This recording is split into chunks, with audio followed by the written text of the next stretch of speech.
This episode of Dispatches from Planet Albany is brought to you with support by New York State United Teachers, which represents more than 600,000 educators and school-related professionals in New York. Dispatches is also supported by the public affairs firm O'Donnell & Associates. For more information, check out o'donnellsolutions.com. And with that, I'm excusing you and I'm announcing this hearing is officially ended. Thank you. Yeah. One more to go.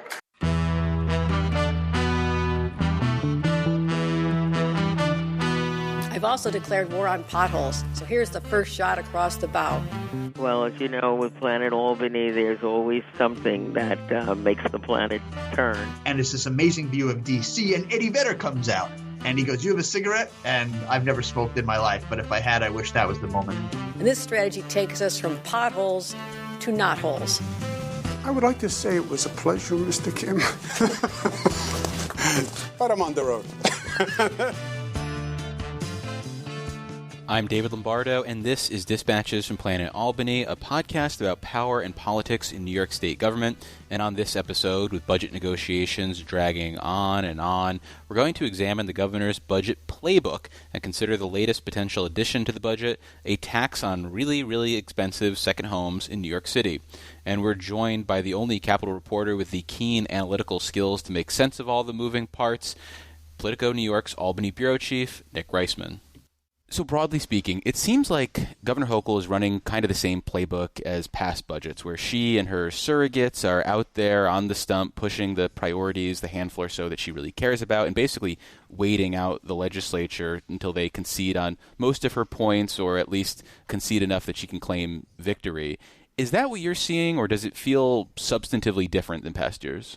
I think the most interesting part of the budget this year for Governor Hochul, Dave, has been the car insurance push, which is this seemingly mundane, kind of wonky issue that the governor has tied to this broader affordability push that she's been making this year, as she's also, by the way, running for re-election. What is interesting about her approach to this is, and we've seen it differ from prior years, is that she has been, in addition to trying to get some sort of deal here in the legislature, she has also decided to start railing against the special interests, quote unquote, in Albany. And she's been going around the state, speaking in Buffalo, speaking on Long Island, in the city, about the concentration of special interests that have been holding up a common sense reform, and saying directly to voters, call your legislator, tell them to stand up for you and not for the quote-unquote special interest, which in this case, I think it's all pretty clear she is referring to the New York State Trial Lawyers Association, which is very powerful, very influential, and has seemingly a stranglehold on public policy in the state legislature. Of course, if you ask trial lawyers about this, and also the Democratic state lawmakers who are kind of the targets of all of this, they will turn around and say, well, the governor is doing the bidding of the insurance companies that want something like this, and they're also doing the bidding of Uber, which has been spending a seven-figure ad campaign, it's millions upon millions of dollars, to promote the governor's car insurance plans and also shame the legislature into getting something like this done. I don't think we have ever really seen the governor take such an aggressive outside approach to a policy issue in the budget like we have seen with car insurance. I think it speaks in part to her confidence on an issue like this that she thinks is going to pay dividends for her politically and also popularity-wise. And also I think she feels like it's probably the right thing to do, and that she's picking a good fight to wage here. I am not sure, however, if by attacking the legislature, if that is the wisest course of action. What typically happens there is you see these guys start to circle the wagons. Yeah, they get entrenched. They become entrenched. They don't like to be criticized. These are politicians after all, and they will tend to get their back up when the governor, who everybody knows is attacking them, who individually are not as well known as the state's chief executive. We actually brought up that point to the Senate Deputy Leader Mike Gianaris on the Capitol Press Room last week about this idea of, are you guys going to double down, and the people who maybe are on the fence are actually going to become opposed to the governor's plan as a result of this? And he shook it off, said, we're adults and we know how this is supposed to go and don't take any of this too personally.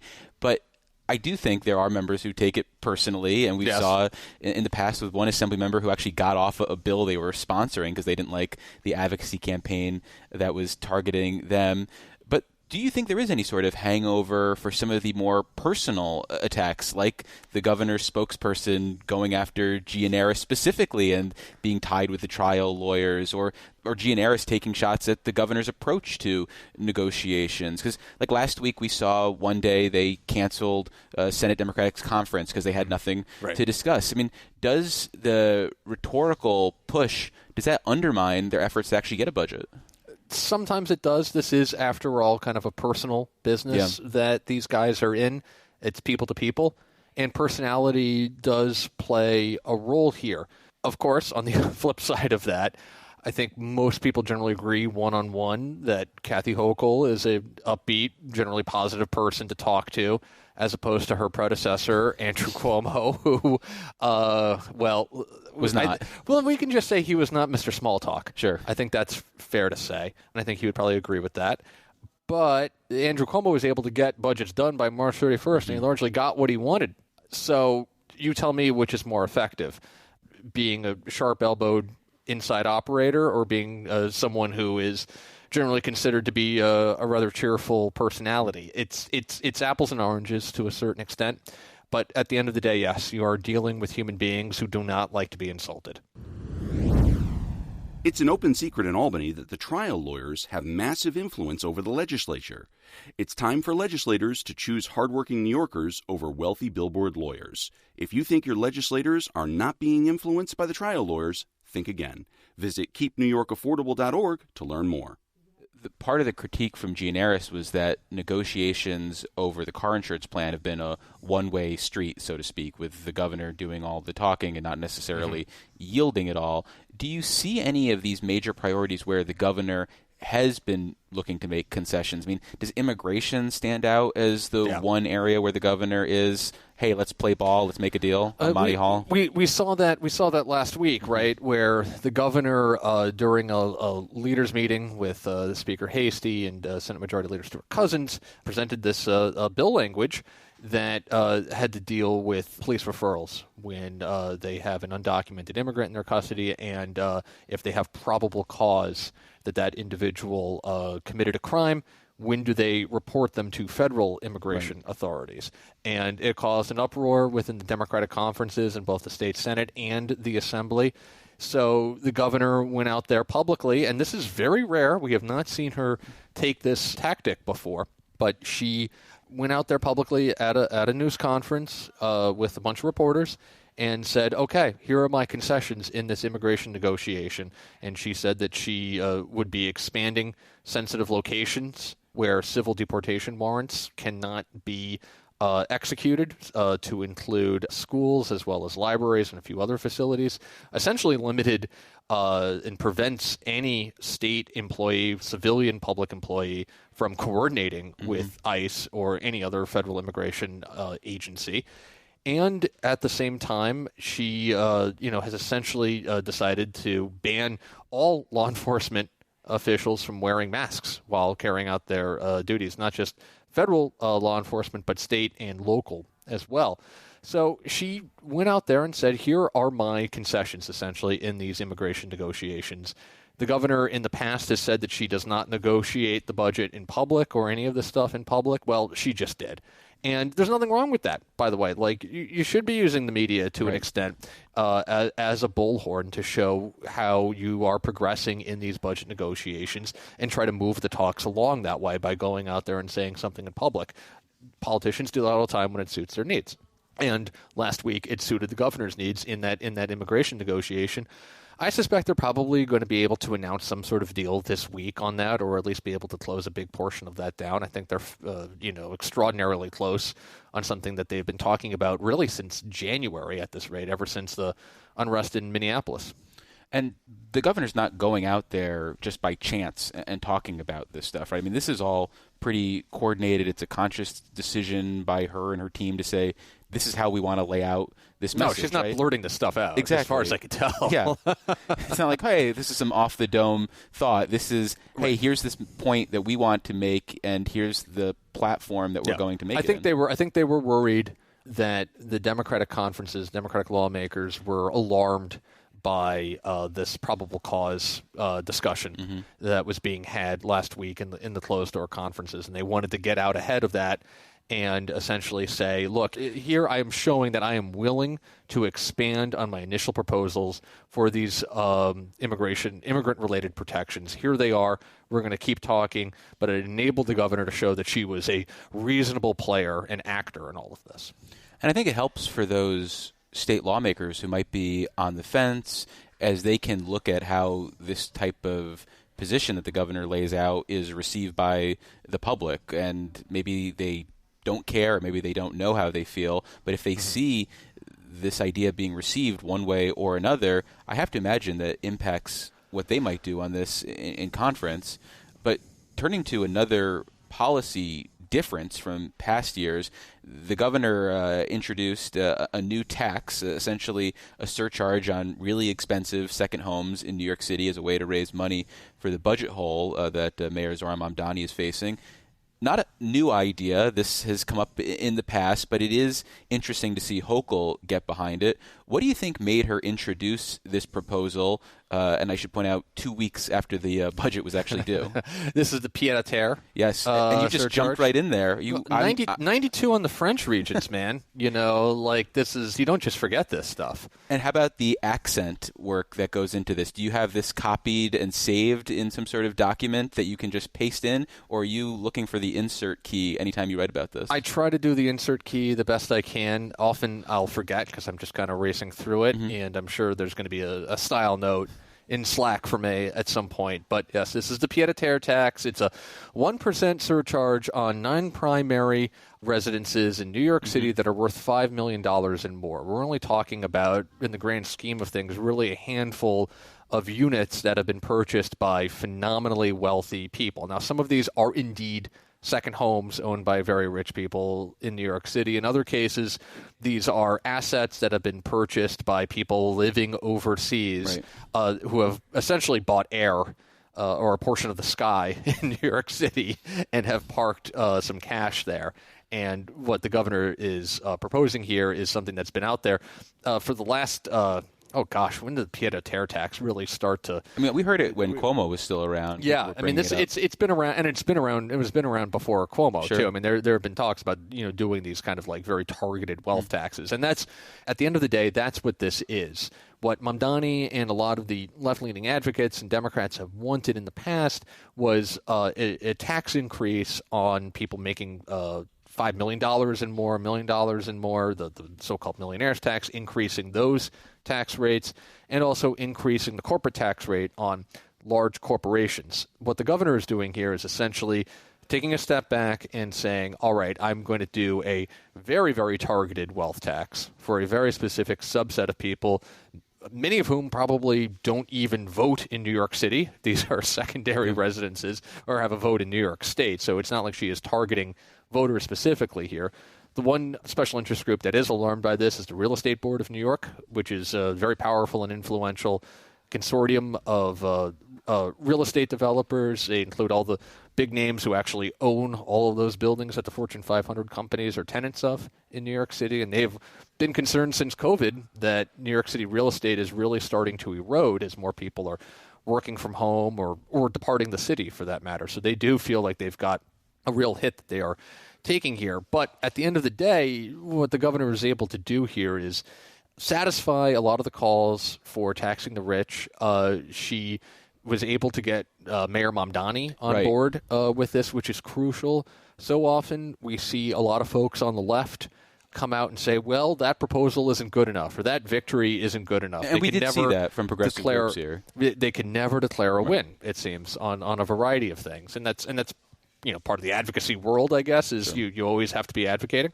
But they were never able to declare a win. What the mayor did, though, was that day he did one of his signature short form videos and essentially said, hey, we're taxing the rich. This is it. This is what I wanted. Even though this wasn't in his proposals. His team had been trying to suggest that this list of proposed taxes that he's been circulating kind of sort of fit in with the pied-à-terre. They proposed a mansion tax or something, which if you squint, it's kind of like that, but not really.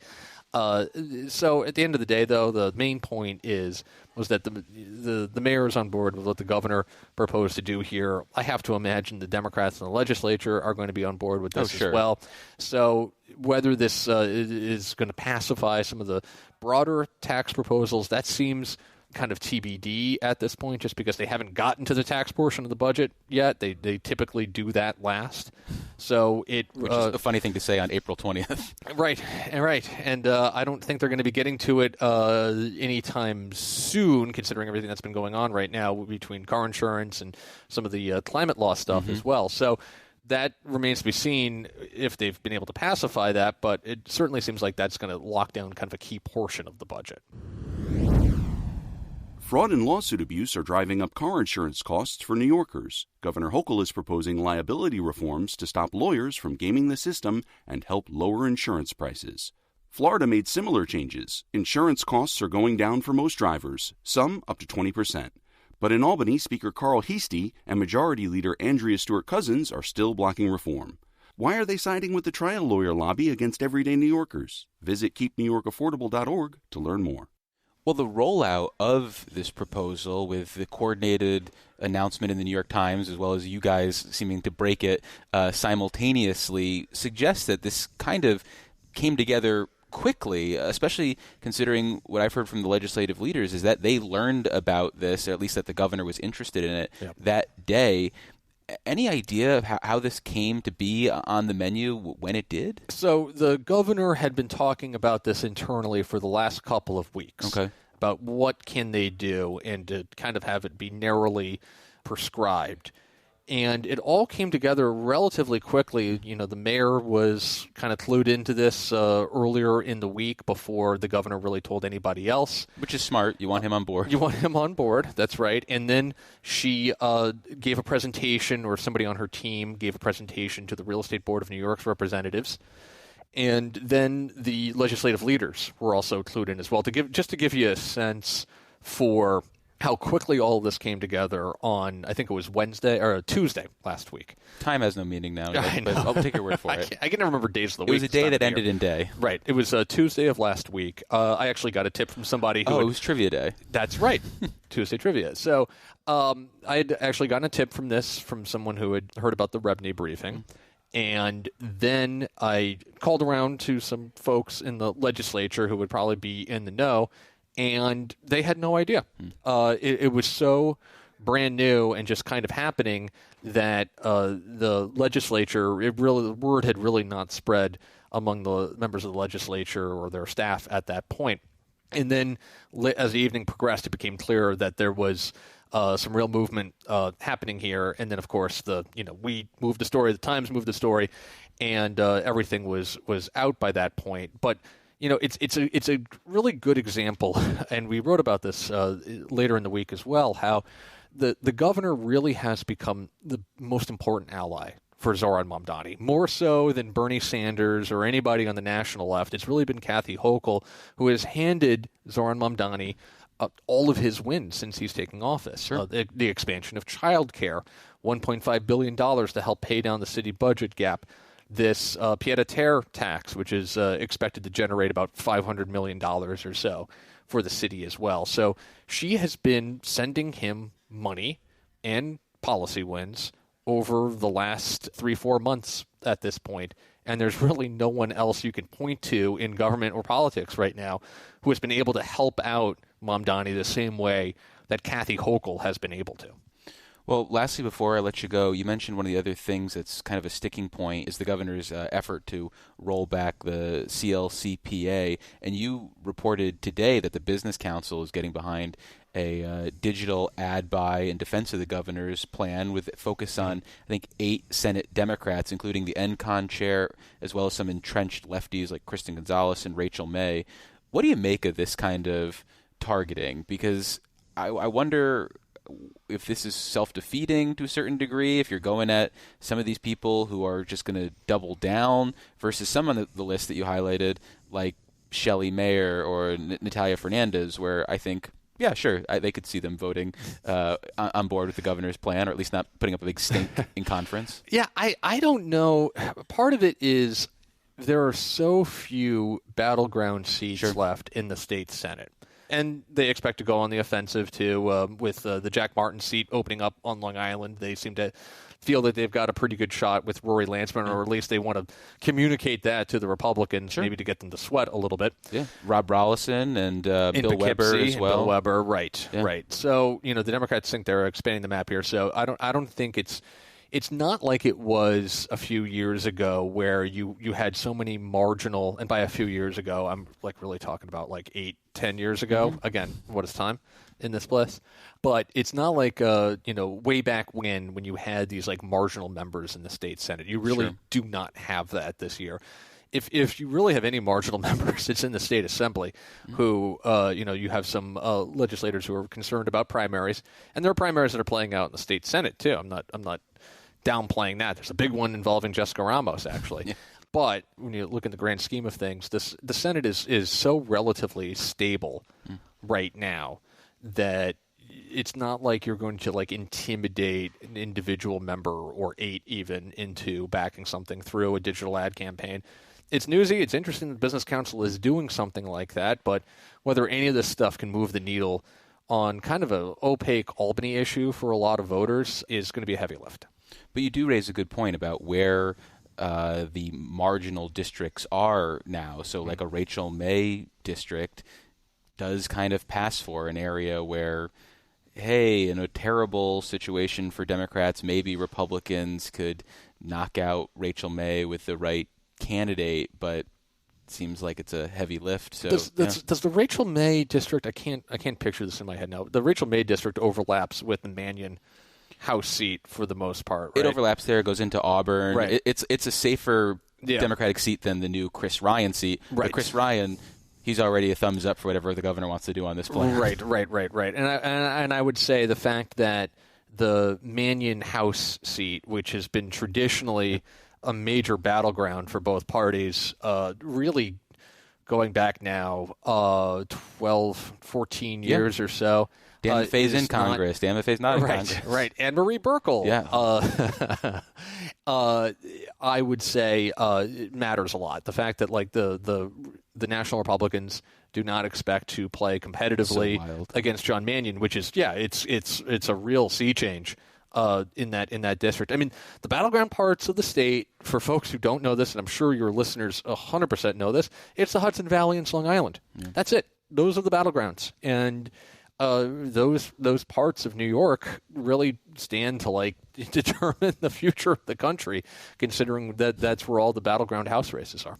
Remember 4 years ago when the Bronx and Brooklyn were supposed to be the new areas where the Republicans were just going to make tons of inroads because they had like good showings in the assembly and city council, and that narrative has really died off as we see the ebb and flow of national mood. Well, these things are cyclical, and the pendulums tends to swing now on a much more dramatic basis between each election. Yeah.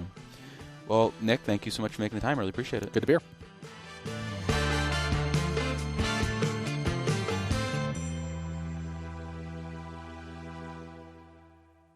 Oh, you've been waiting here for hours anyway, Commissioner. Really, she's the Commissioner of Taxation. How much excitement does she get in her life anyway? We will see her in 15 minutes. Thank you.